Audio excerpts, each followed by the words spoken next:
ابن Sina institute of life sciences Sheikhupura میں آپ کو خوش آمدید۔ آج فزیالوجی کلاس میں ہم نظام اخراج کے بارے میں پڑھیں گے۔ اس میں کیا ہوتا ہے جی، سب سے پہلے کہ قدرت نے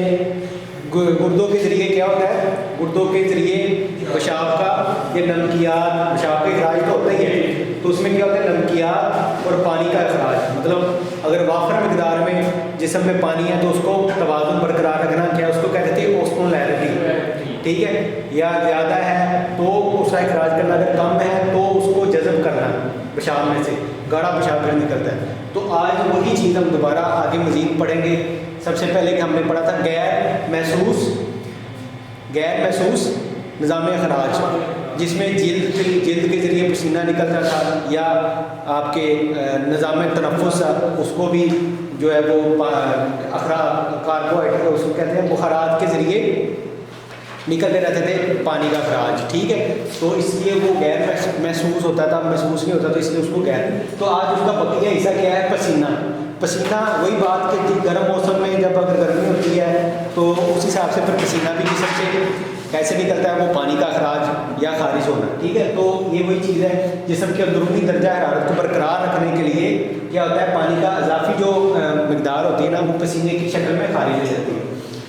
مثال کے طور پر اگر شدید گرمی ہے تو یہ مقدار کافی زیادہ خارج ہوگی، تو اس سے کیا ہوگا، پانی کی کمی کا باعث ہو سکتا ہے، اس لیے تب پانی زیادہ پینا چاہیے۔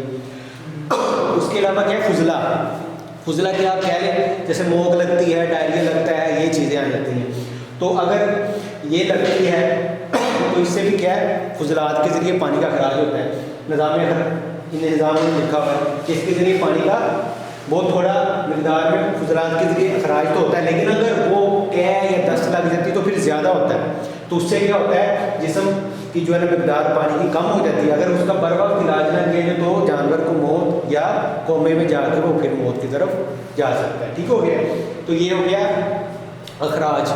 پہلا پسینہ تھا، دوسرا فضلات ہے، اب تیسرا پیشاب، جو کہ میجر آپ کو پتہ ہی ہے، سب سے اہم ذریعہ ہے۔ تو اس سے کیا گردے جو ہیں وہ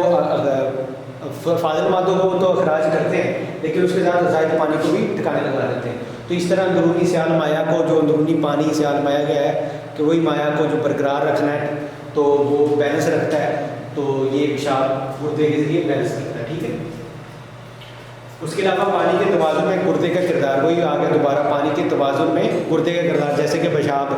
تو اب اس میں ہم نے یہ وہی باتیں دوبارہ آ گئی ہیں کہ جیسے پہلے ہم نے پہلی گچھے دار نالی ہے، آخری ہے، یہ لوپو پھیلے ہے، اس میں کیا جذب ہوتا تھا پانی، یا پھر اس کے نمکیات کا اخراج بھی ہوتا تھا۔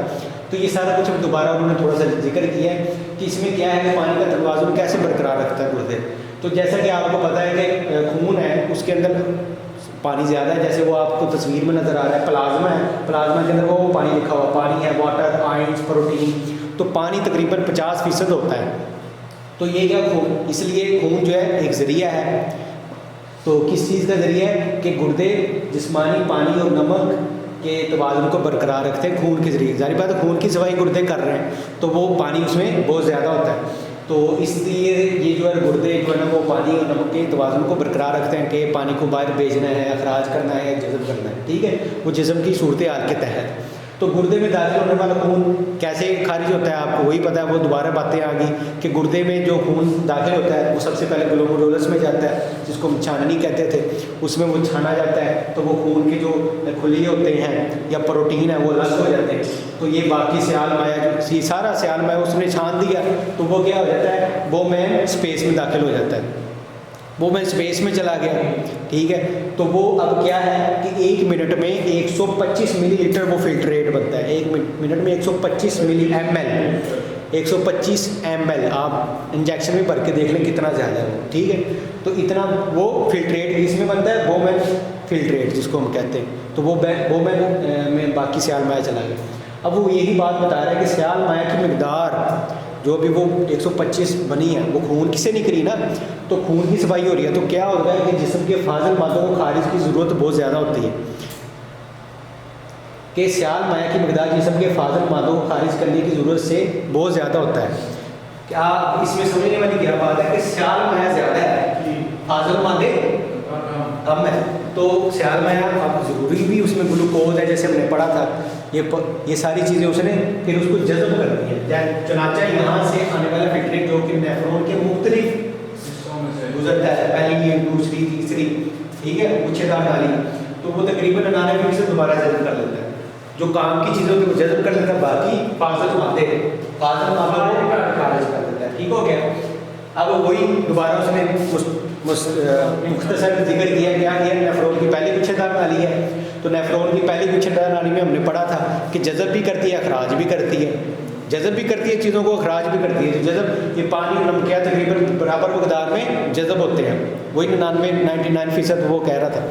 تو اس میں اب کیا ہوتا ہے جی، ایک تو وہ کیا کرتا ہے، نیفرون کے جو پہلے حصے ہیں نا، یہ کھلیے ہیں،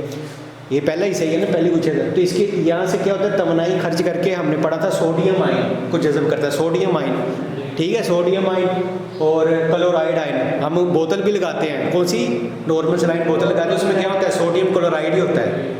وہ کس لیے ہوتا ہے، پانی کی کمی کے لیے ہوتا ہے۔ تو یہ وہی چیز ہے، سوڈیم آئن کو جذب کر دیا ہے، کلورائڈ آئن کے جذب کرنے میں مدد کرتا ہے، کون کرتا ہے، لیومن اور خلیات کے درمیان ایک پوٹینشیل پیدا ہوتا ہے، ٹھیک ہے، وہی آئن کا ایکسچینج ہو جاتا ہے، جسے پرمیبلٹی آپ کہہ لو، ٹھیک ہے۔ تو اس میں کیا ہے کہ یہاں نیفرون کے دوسرے حصوں کے برعکس، دوسرے حصے کون سے تھے، آخری گچھے دار نالی، ٹھیک ہے، تو اس یہاں سے نمک کی اچھی خاصی مقدار تقریباً 65% جذب ہو جاتی ہے۔ ان شارٹ پہلے حصے میں ہم نے پڑھا تھا، پہلی گچھے دار میں جذب ہونا ہے، اس نے جذب کر دیا 65% نمک، سوڈیم کلورائڈ نمک ہی ہے، ہم نے پڑھا تھا فارمولہ میں، سوڈیم کلورائڈ کیا ہے، نمک ہے، تو یہ وہ کیا ہے، 65% جذب ہو گیا کسی ہارمون، میجر بات کیا ہے، ہارمون کی مدد کے بغیر، یہاں پہ ہارمون استعمال ہوگی، جو آخری گچھے دار ہے وہاں پہ ہارمون الڈوسٹیرون اور وہ ہم نے پڑھے تھے وہ استعمال ہوگی، یہاں پہ نہیں ہوگی، یہاں پہ کیا ہوگا، جذب ہو گیا۔ تو چنانچہ پانی کا اوسموسس، پانی کیسے اوسموسس، ہم نے اوسمو ریگولیشن پڑھی تھی، یہ اوسموسس ہے، یہاں پہ کیا ہے، پانی کا اپنے سے زیادہ زیادہ ہے تو کم کی طرف ہو جائے گا نا، تو اوسموسس، اوسمو ریگولیشن، یہ وہی چیز، اس کو ریگولیٹ کرنا، کہاں پہ کمی ہے کہاں پہ زیادہ ہے، تو یہ وہی چیز بتا رہا ہے۔ تو اس طرح وہ راستہ اختیار اوسموسس کا کرتا ہے، جہاں پہ کمی ہے وہاں پہ پہنچ گئے، تو اس طرح پانی جو ہے نا وہ نمک کی مقدار کے برابر جذب ہو جاتا ہے، پانی بھی ہو جاتا ہے، اوپر سوڈیم کلورائڈ نمک تھا، ادھر پانی، ٹھیک ہے، کسی سرے پر یہ پانی کو جذب کرنے کی زبردست صلاحیت رکھتے ہیں۔ مختصر بات اس میں کیا آپ نے بتایا، پہلے کچھ دار میں ہم نے پہلے بھی پڑھا کہ جذب ہونا ہے پانی اور نمکیات، پانی اور سوڈیم کلورائڈ، اوکے ہو گیا۔ لوپو پھیلے اگلی آ گئی حصہ، تو لوپو پھیلے میں بھی پانی جو ہے وہ جذب ہونا ہے، کچھ مقدار میں جیسے نمک ہے وہ 25% جذب ہو جائے گا، جذب ہو رہا ہے یہاں پہ صرف جذب ہو رہا ہے۔ تو یہ نالی پانی کی کمی، مثال کے طور پر